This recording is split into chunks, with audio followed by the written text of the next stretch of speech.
Prime rib. Yeah, here doing prime rib. Guys, we're gonna dive into some prime rib.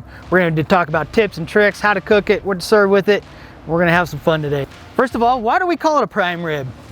Does it have to do with grading? It actually has to do with where it comes from. It comes from the primal rib of a cow, and that's where the prime rib name comes from. What am I looking for? So I'm really looking for this inner muscle fat right here, and that's what our grading's coming from. So if a prime, it's gonna have more inner muscle fat. This is actually a choice, and for Jack at his house, that's about what I can afford, so we do choice at our house. Now in the select, that select's starting to get a little bit down.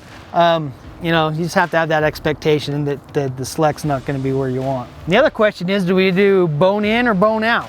Now for me personally, I prefer the bone out. I'm a big time, I like everything cooked with the bone in, except for my prime ribs. And the reason being is I really want to develop a crust. The crust is the star of the show of a prime rib. So first thing is trimming. What do we need to do to trim it? So we've got this tail right here in this white. I'm gonna follow that line right there, and that's gonna be my guide, and we're gonna take that big hard fat off. So just kind of trim right along the side there, hug to that. All right, beautiful. All right, so we got this trimmed off. So again, two reasons why I want to trim it off. My family's not gonna eat this. I don't want it to go to waste, so we're gonna use that for something else. And now I got a good, even piece of meat that I can cook right there, right? And we're gonna tie that up. Look how flat that is. It's not gonna be even, it's gonna be harder to cook it evenly. Prime rib's all about even cooking, having it medium rare from coast to coast. So we're gonna tie it, and then we're gonna get that. About arm's length on your string, snip it. We'll do 5 of these. We're gonna tie the knots on the bone side. It's just easier to get your string underneath if you don't have to deal with the ridges of where the bone was. I go pretty close to the end, back around. Just keep working your way down. All right, everybody, we got this all tied up. It looks fabulous, nice and even. Now we gotta season it. And how do we wanna season it? Now I find I really like a dry brine method on my prime rib. At this point, what I'm gonna do is I'm just gonna go ahead and salt it like I normally salt it. You know, I always get asked why kosher salt, and the reason why I use kosher salt is because I can control it a lot easier. It's thicker, it's a bigger cut. Kosher is just a size. I also like to salt from higher up. That way I'm not clumping it down low.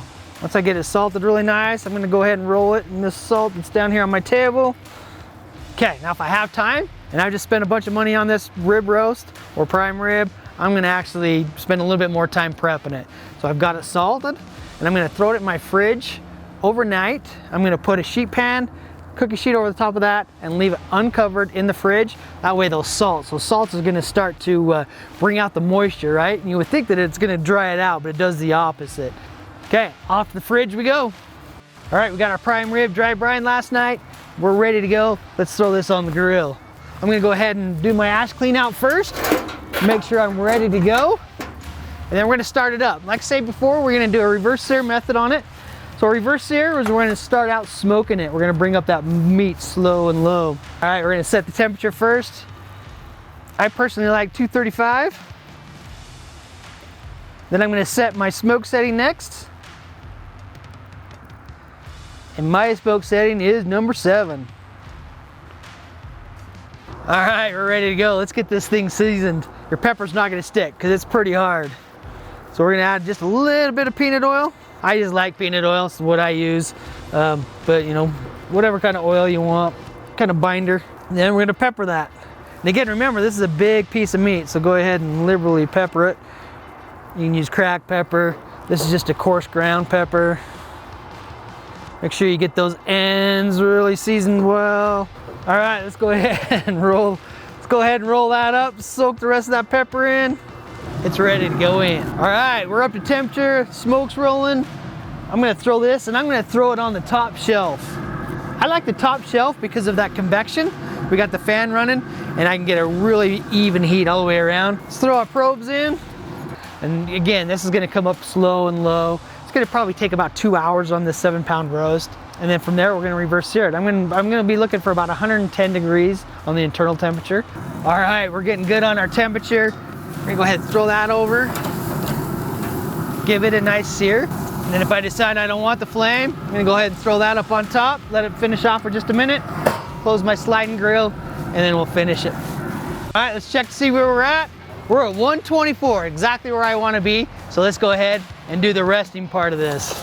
So what I'm going to go ahead and do, we're going to want to let this rest for a few minutes. So I'm going to start out with aluminum foil. Now this is going to raise about another 10 degrees in the rest. So that's going to take us right up to that medium rare. We're going to go ahead and wrap this 3 times just so we can get all that good insulation in there. We're going to want to let this rest for at least 30 minutes. So we've got it wrapped. This is my trusty old tablecloth that I wrap it in as well. We're just going to wrap this all loosely, have lots of air gaps in there.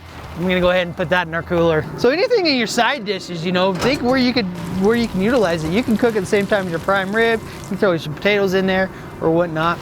Woo! All right, let's go ahead and unwrap it. Make sure you save all that juice that's inside of there. Go ahead and snap your strings off. Oh, look at that beautiful piece of meat. Got red coast to coast, got a little bit of smoke ring. We've got a great crust on there. Okay, last tip I have when you go to serve it. Now if you take that slice, add a little bit of salt to it. All right guys, we got this plated up. We got our slab of prime rib on here, a little salt over top of that, some au jus on that. Got a horseradish and mushrooms on the side. And you know guys, try this prime rib recipe out. It's a great recipe. It's the one I always use. Yeah, let's dig into this and see what it tastes like. Get a mushroom on there.